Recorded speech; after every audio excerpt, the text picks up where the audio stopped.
आप सबों का मेरे इस चैनल पे स्वागत है और मुझे बड़ी खुशी है कि मैं फिर से आपके सामने उपस्थित हो सकती हूँ अपने अगले संदेश के साथ। आप लोग जो हैं कमेंट करते हैं, बड़ा अच्छा लगता है मेरे व्हाट्सएप पे भी। और परमेश्वर आपको आशीष दे। I am so happy to be present here with my next message and I keep getting the compliments from my viewers. I want to thank them as they send their viewers, as they share the message with the others. Yeah, God bless you as you do that. Let's pray. आइए हम प्रार्थना में जाएंगे। आइए हमारे स्वर्ग के महान परमेश्वर पिता, हम तेरे पास आते हैं। हम कुछ भी लेके नहीं आते, सिर्फ तेरी महिमा स्तुति करते हुए तेरे सामने आते हैं। हम पापी लोग हैं, लेकिन तू हमारे पापों को क्षमा करता है। और हम चाहते हैं कि ये जो आज का संदेश है, पवित्र आत्मा के द्वारा तू मेरी सहायता कर। तो मुझे मालूम है कि तू मेरे पास है और तू मुझे बोलने के लिए शब्द देता। परमेश्वर तेरा धन्यवाद हो। यही मेरी प्रार्थना है, सुनो ग्रहण कर, आमीन। जैसे कि हमने देखा कि हमने पिछली बार जो संदेश दिया था, और आज हम एक और संदेश के साथ हैं। क्या यीशु आपको बुला रहा है आज? Is God calling you today? That's my message for today. And it's a very serious thing that we have to think. Is God calling me today? क्या ईश्वर मुझे आज बुला रहा है? अगर बुला रहा है तो मेरी तैयारी किस प्रकार की है? आज जो हम देखेंगे कि मरकुस उसका पहला अध्याय verses 16 to 20, we will see Mark chapter 1 verses 16 to 20, and we will see how Jesus is trying to make call his disciples. How does he call them? वो कैसे अपने चेलों को बुला रहा है? यही आज का जो है हमारा संदेश है, जो कि मैं बताना मांग रही हूँ। क्या यीशु आपको बुला रहा है? यहाँ पे आप देख रहे हैं मेरी स्लाइड में कि यीशु मसीह अपने चेलों के सामने खड़े हैं, जिनको वो बुला रहा है। और ये चेले जो हैं वो अपना मछलियों पकड़ने का काम कर रहे हैं। पूरी रात ये लोग जो है काम करते हैं मछली पकड़ने का, और सुबह जाके बेच के और फिर ये रेस्ट करते हैं। और दूसरा जो है वो देखते हैं कि जब नेट, जो जाल है मछली पकड़ने का, वो जब टूट जाता है या फट जाता है, उसको भी उन्हें क्या करना पड़ता है? दिन में ही उसको जो है रिपेयर करना पड़ता है, सिलना पड़ता है। तो यहाँ पे हम देख रहे हैं कि यीशु मसीह कौन से लोगों को चुन रहा है। We are seeing who are the people Jesus is choosing as his disciples. We see the people who do fishing have a hard life. They have to work whole night. If they don't go and do the fishing, then they cannot provide for the family. So that's a hard life. They are busy people. So Jesus is calling the busy people. जो लोग मेहनत कर रहे हैं, जो लोग अपने कामों में लगे हुए हैं, जो व्यस्त हैं, यीशु मसीह उनको बुला रहा है। यहाँ पे हम देखते हैं कि किस तरीके से यीशु मसीह की बुलाहट ये चेलों के लिए है। क्या हम भी यीशु मसीह के चेले हैं? आप भी also the disciples of Jesus Christ? Is he calling me today? Is he calling you today? क्या वो मुझे बुला रहा है आज, या वो आपको भी बुला रहा है? यहाँ पे कह रहे हैं कि his call is personal. व्यक्तिगत तौर पे यीशु मसीह की जो बुलाहट है वो व्यक्तिगत तौर पे है।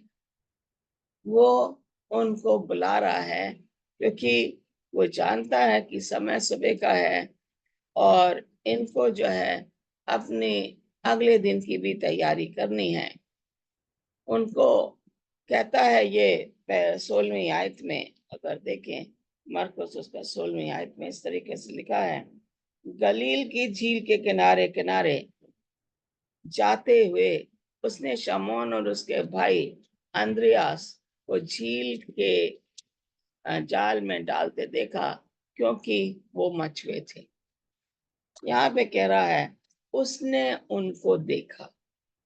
वहां पे और भी लोग थे जो जिनको वो देख सकता था, लेकिन यीशु मसीह ने इन लोगों को देखा व्यक्तिगत तौर पे। वो मछली पकड़ चुके थे और व्यक्तिगत तौर पे यहाँ पे शमौन और इंद्रियास जो है मछुआरे थे। यीशु ने उनसे कहा, मेरे पीछे आओ, मैं तुमको मनुष्य के मछुआरे बनाऊंगा। यीशु मसीह कहते मेरे पीछे आओ। यीशु मसीह ने और भी लोग देखे तो जो वहां पे थे, यीशु मसीह ने इन्हीं को कोई चुना और देख रहे थे यीशु मसीह की बड़ी लगन से जो है वो अपने अपने काम में जुटे हुए हैं और वो बहुत मेहनत कर रहे हैं। यहाँ पे कि हम देखते हैं कि दूसरे लोग भी थे यहाँ पे। जो जाल वो डालते हैं मछली पकड़ने का, लिटरल तौर पे देखा जाए तो मनुष्य को पकड़ने का, मनुष्य को बचाने के लिए ये जाल रिप्रेजेंट करता है, मनुष्य को बचाने के लिए, प्रचार करने के लिए। The net represents that we go out and preach to the people, and the other group is trying to mend the nets. Now, mending the nets means growth of the church. एक जो है वो जाल बना रहा है, वो तैयारी कर रहा है कि वो प्रचार करेगा। दूसरा जो है जाल को सिल रहा है, इसका मतलब है वो कलीसिया की बढ़ोतरी के लिए है। यहाँ पे हम देखते हैं कि ये दोनों जो हैं परमेश्वर की सेविकाई के लिए है। ये जो मछुआरे हैं जो कि पूरी लगन से, पूरे तन मन से जो है काम पे लगे हुए हैं, यीशु मसीह को ऐसे लोगों की आवश्यकता है आज। इसलिए वो देख रहा है कि कौन व्यस्त है, कौन अपने काम में निपुण है। Jesus is looking at the people who are very busy. Jesus is looking at the people who have the concern for God's work, and therefore he is calling them on a personal basis. When we look at here, his call is private. यहाँ पे हम देखें, Jesus called them privately. The second thing that we need to know is when he's calling them privately, they left everything. सब कुछ छोड़ दिया, क्योंकि उन्हें मालूम है कि हमें हमारा गुरु बुला रहा है और वो लोग जो है वहां से उसके पीछे वो लेते हैं। वो जब यीशु मसीह ने उन्हें बोला मेरे पीछे हो लो, and Jesus told them, come after me, follow me, there was one strange power that was with holding these people to come behind Jesus. And therefore, they left their tent, they left their nets, they left their boat, they left their parents, they left their job, their profession, and they followed Jesus Christ because they were getting the strength. And Jesus said, come follow me. उनको शक्ति जो है, परमेश्वर की शक्ति इनके मनों में काम कर रही थी जब यीशु मसीह ने कहा आओ मेरे पीछे हो लो। और ये सब कुछ छोड़ के अपना काम, अपनी फैमिली, अपने बोट, अपने जाल छोड़ के एक आदमी के पीछे हो लिए और वो था यीशु मसीह। इन्हें नहीं मालूम था कि ये जो आज छोड़ के जा रहे हैं सब कुछ, आगे इनके लिए अच्छा है या भला है। इनको तो एक शक्ति जो है परमेश्वर की वो खींच रही थी और इन्होंने सब कुछ छोड़ के मसीह के पीछे हो लिए। यहाँ पे देख रहे हैं जीसस कॉल इज पब्लिक। परमेश्वर की जो बुलाहट है, यीशु मसीह की जो बुलाहट है, वो पब्लिक के लिए भी है। पब्लिक में हम देखते हैं भीड़ में बहुत से लोग जो हैं, यीशु मसीह जब भी जाते थे अपने प्रचार पे या समुद्र के किनारे, गलील सागर के किनारे, गलील झील के सामने या पहाड़ी उपदेश में, उनके पास बहुत भीड़ रहती थी, लेकिन उनको चुना केवल 12 मनुष्य ने। भीड़ पूरे पीछे थी और भी बहुत से लोग थे जो उसके पीछे आना मांग रहे थे, लेकिन उनमें हिम्मत नहीं थी। ये 12 लोग जो थे, इन्होंने किसी चीज की परवाह नहीं की, और वो जो है वो सीधे मसीह के पीछे हो लेते हैं। जब हम देखते हैं कि यीशु मसीह की जो बुलाहट है वो पब्लिक तौर पे आपके लिए भी और मेरे लिए भी है। ये संदेश जो आज हम देख रहे हैं, ये आपके लिए भी और मेरे लिए भी है। ये संदेश मेरे लिए अकेले के लिए नहीं है, या मेरे लिए नहीं है, सिर्फ आपके लिए है। ये संदेश उन सब लोगों के लिए है जो परमेश्वर की बुलाहट को सुन रहे हैं, जो चाहते हैं। This call is for every person who is listening to the call of Jesus Christ, who wants to join the army of Jesus Christ, who wants to leave everything and follow Jesus Christ. This is indication of every person who is part of the public or the crowd. They must come to follow Jesus Christ. हम देखते हैं कि यीशु मसीह ने, वो अमीर आदमी था, उसको उन्होंने बुलाया नहीं था, लेकिन वो अपने आप आया था। लेकिन उसने क्या करा? जब उसे बोला अपना सब कुछ बेच के मेरे पीछे हो ले, वो वापस चला गया। उसने अपने जो धन दौलत थी उसको वो छोड़ना नहीं मांग रहा था, लेकिन चेलों ने सब कुछ छोड़ा। That young man who comes to Jesus, Jesus tells him, sell everything and come after me and follow me. Take up your cross and follow me. But the man was so sad, he just goes back, looks down and goes back. And when we look at, he was not willing to part with his money, but the disciples were willing to part everything for the sake of Christ. They wanted to follow Christ and no one else. That's why they were following him. They were with him always, all the time. Once Jesus called them, they never left Jesus Christ. They were with him all through his 3.5 years of ministry. चेलों ने नहीं छोड़ा यीशु मसीह को, क्योंकि यीशु मसीह ने चेलों को बुलाया था।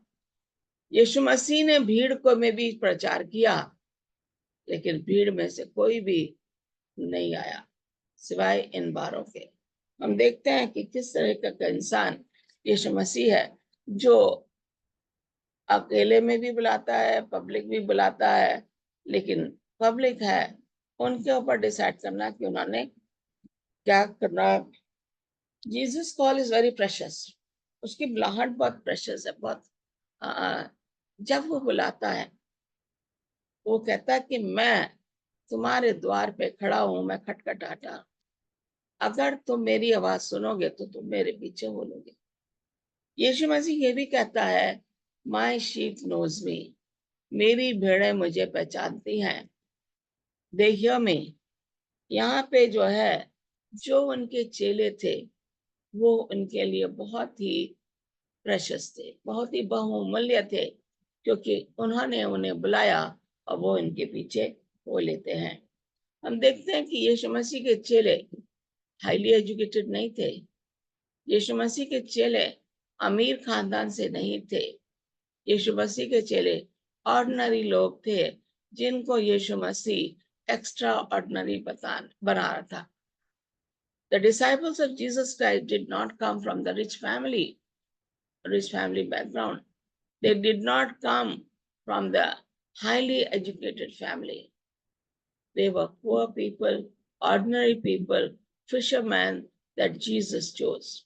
Now, when we look at here, these fishermen, ordinary people, Jesus wanted to make them extraordinary people, and therefore they were very precious for Jesus.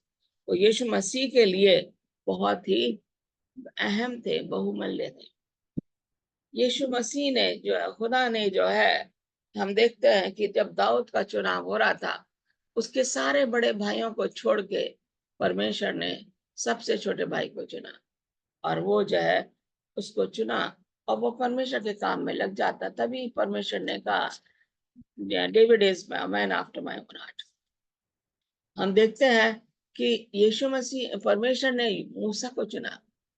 80 साल का मूसा हो जाता है जब उसका चुनाव होता है, और उसने इजरायलियों को लीड आउट करके उन्हें मिस्र से बाहर निकाला परमेश्वर की सहायता से। हम देखते हैं अब्राहम को वहां से बुत परस्ती से निकाला, उर देश से, और वहां से चाइल्डिश लोग जो थे वो उनके बीच में रहता था। परमेश्वर ने देखा कि ये मेरा दास है, ये मेरे आज्ञा का पालन करेगा। उन्होंने अब्राहम का चुनाव किया, और अब्राहम जब एक बार अपने देश ओर से बाहर निकलता है वो कभी वापस नहीं जाता, क्योंकि परमेश्वर ने उसका चुनाव कर लिया था। हम देखते हैं परमेश्वर ने पौलुस को भी चुना, और पौलुस को जब चुना उसने कहा ये मेरा बहुत ही खास पात्र है। God chose him in Paul. He said, this is my vessel. He is going to suffer for me. So I'm going to use it. इसलिए परमेश्वर ने पॉल को भी इस्तेमाल किया। किस तरीके के लोग परमेश्वर यूज करता है। पॉल बहुत एजुकेटेड था, उसको यूज किया। डेविड बहुत माहिर था लड़ाई में, उसको इस्तेमाल किया। भेड़ों का वो चरवाहा था, इसलिए उसका चुनाव हुआ। हम्बल बैकग्राउंड था, कोई अमीर बैकग्राउंड नहीं था, और जूडा के यहूदा के खानदान से। And David was chosen from the house of Judah. Abraham was chosen by God. And when we look at here, Moses also was chosen from the house of Levi. So all these people are chosen, they are more precious for God. जिन लोगों का चुनाव परमेश्वर ने किया वो परमेश्वर की नजर में बहुमूल्य हो जाते हैं, वो परमेश्वर के लिए खास हो जाते हैं। वो परमेश्वर के लिए ऑर्डिनरी पीपल नहीं रहते, वो एक्स्ट्रा ऑर्डिनरी पीपल हो जाते हैं। तो इस तरीके का हमारा परमेश्वर है। परमेश्वर कहता है यीशु मसीह की जो बुलाहट है बहुत ही महंगी है। Come follow me Jesus said and I will make you fishers of man. आओ मेरे पीछे हो लो, मैं तुम्हें जो हूँ मछुआरा है, आदमियों का मछुआरा बनाऊंगा। यहाँ पे हम देख रहे हैं कि ये जो आदमी लोग थे ये बहुत ही ऑर्डिनरी पीपल थे। they were called upon to leave their friends, leave their friends, leave their families, leave their profession, leave their jobs, leave everything behind. इन लोगों को जो है सब कुछ छोड़ना था। इसलिए यीशु मसीह की बुलाहट जो है वो प्राइसी है, एक्सपेंसिव है। It is very hard for a person to leave his family, to leave his work, to leave his profession, to leave his parents, and then follow Jesus Christ. He says, come follow me. These disciples, they were pricey because they left everything. They left their families, they left their jobs, they left their debts, they left their boats. Nothing in their hand, just following Jesus Christ. Going through, Jesus knew these people whom I have chosen are going to spread the message to every nook and corner of the world. They will be persecuted for my behalf, but they are going to remain in truth. They will be grounded in truth. यीशु मसीह को मालूम था ये चेले जो हैं ये मुझ में बने रहेंगे, क्योंकि इन्होंने अपनी नाव छोड़ दी, अपने जाल छोड़ दिए, अपनी फैमिली छोड़ दी, ये सोचकर कि मसीह के पीछे हमें जाना है और मसीह जो कहेगा हम करेंगे। मसीह के लिए हमें अगर सताहट भी का भी सामना करना पड़े तो हम वो भी करेंगे। इसलिए यीशु मसीह की कॉल जो है वो बहुत एक्सपेंसिव है, साधारण कॉल नहीं है। इसके लिए हमें सेक्रीफाइस करना पड़ता है, इस बुलाहट के लिए हमें सब कुछ छोड़ना पड़ता है, त्यागना पड़ता है, तभी हम परमेश्वर यीशु मसीह के पीछे चल सकते हैं। अगर हम पीछे त्यागे ना अपने चीजों को, अपने प्रोफेशन को ना त्यागे, अपने फैमिली को नहीं त्याग सकते, तो हम परमेश्वर की बुलाहट को नहीं समझ पाएंगे। ये चीज जो है परमेश्वर इन्हें बताने की कोशिश कर रहा है। Now he says the need for training. अब जब यीशु मसीह ने इन्हें बुला लिया, the apostle didn't become evangelist by their own initiative or study, but Jesus taught them how they should perform that job. Okay, studies and methods are necessary, but not enough to prepare us to preach the gospel. Help and direction of the Holy Spirit are necessary to correctly fulfill that work. यीशु मसीह ने सीधा तौर पे नहीं बुलाया, वो इसलिए नहीं बुलाया कि अच्छा मेरे पीछे चल लो, आपको कुछ करने की जरूरत नहीं है, आपने अपना परिवार छोड़ा, आपने अपनी नाव छोड़ दी, अपने जाल छोड़ दिए, सब कुछ छोड़ दिया, लेकिन तुम सीधे मेरे पीछे नहीं भागोगे, तुम्हें जो है सो मेरे साथ साथ चल के ऑब्जर्व करना, मैं किस तरीके से प्रचार कर रहा हूँ, मेरा नेचर कैसा है, मेरा में हलीमत है, मेरे में दयालुपन है, मेरे में गुस्सा नहीं है, ये चीजें तुम्हें मेरे साथ रह के सीखनी होंगी।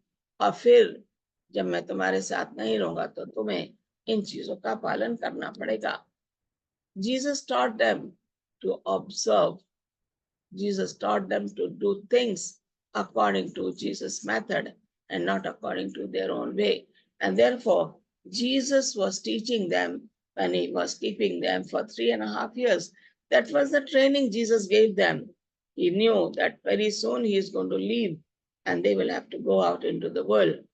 यीशु मसीह ने उनका पालन उनको सिखाया। 3.5 साल तक उन्हें मालूम था कि बहुत जल्दी मुझे इनसे बिछड़ना होगा, ये मेरे कारण सताहट का सामना करेंगे, ये मेरे कारण ये प्रचार को दुनिया के हर कोने में फैल जाएंगे। इसलिए यीशु मसीह उन्हें ट्रेन कर रहा था। और 3.5 साल का जो समय है, जो उनकी ट्रेनिंग थी, वो उनके लिए साधारण ट्रेनिंग नहीं थी, क्योंकि यीशु मसीह उनका गुरु उनको हिदायत देता था, उनको सलाह देता था, उनको सिखाता था। और यहाँ पे देखते हैं कि यीशु मसीह ने इस तरीके से 12 चेलों का उसने चुनाव किया। ये 12 चेले ऐसे थे जो कि मसीह के पीछे पीछे रहते थे, इसलिए उसने उनको चुनाव किया। हम यहाँ देख रहे हैं, and Jesus said to them, follow me and I will make you become fishers of men. And immediately they left their nets and followed them. यीशु मसीह का एक ही मकसद था कि किस तरीके से वो जब नहीं रहेंगे तो ये लोग जो हैं यीशु मसीह के पीछे जाएंगे। यहाँ पे कह रहा है, जिस भी हालत में थे यीशु मसीह ने उनको ले लिया। उन्होंने ये they changed each of these men and used them in powerful profound ways for the glory of God. ये जो चेले थे इनको दो दो करके यीशु मसीह ने भेजा ताकि ये यीशु मसीह की महिमा स्तुति करें, ये परमेश्वर के गुणगान गाएं। इसलिए उसने इन्हें चुना। वो जानता था कि ये अपने नेट जब दुनिया के हर कोने में डालेंगे, जहां भी जाएंगे वहां प्रचार होगा, इनको सताहट का मुकाबला करना पड़ेगा, लेकिन इनके कारण बहुत से लोग इस सुसमाचार को सुन के मेरी महिमा स्तुति करेंगे, तब मैं दोबारा आके इन्हें अपने आसमानी मकाम में ले जाऊंगा। यही परमेश्वर चाह रहा था इनके साथ, और इसलिए उसने इन 12 को चुना। उनको भरोसा था इन 12 के ऊपर। हम देखते हैं, even though one was not faithful, but 11 were faithful. But then we had another person coming up in place of Judas. But all those 12 disciples, they were true to their word. They were true to the teachings given by Jesus Christ. जो यीशु मसीह ने सिखाया वो उन्होंने सच्चाई पे चलते रहे। और जब यीशु मसीह इनसे चला गया आसमान में, तब ये फैल गया। इस पवित्र आत्मा जब इनके ऊपर आया तो इन्होंने प्रचार बड़े जोर शोरों से किया, और पहले ही दिन 3,000 लोग कलीसिया में हो गए। 2 दिन के बाद 5,000 लोग भी और कलीसिया में आ गए। ये था यीशु मसीह का इनको सिखाना कि किस तरीके से परमेश्वर के वचन को लोगों में जाके पहुंचाना है। This is how Jesus taught them how they should be going out, how they should be talking, how they should be bringing the message to the people, how the people are going to persecute them. But then in spite of that, they are not going to give up. They will never be disappointed, but they will carry on going from one place to the other place, taking the message to God's people, and they would be able to add more people so that there was going to be rejoicing in heaven. God bless you as we complete this message. I will take another message soon. And God is there for us all the time. All the best to all of you. God bless you again. And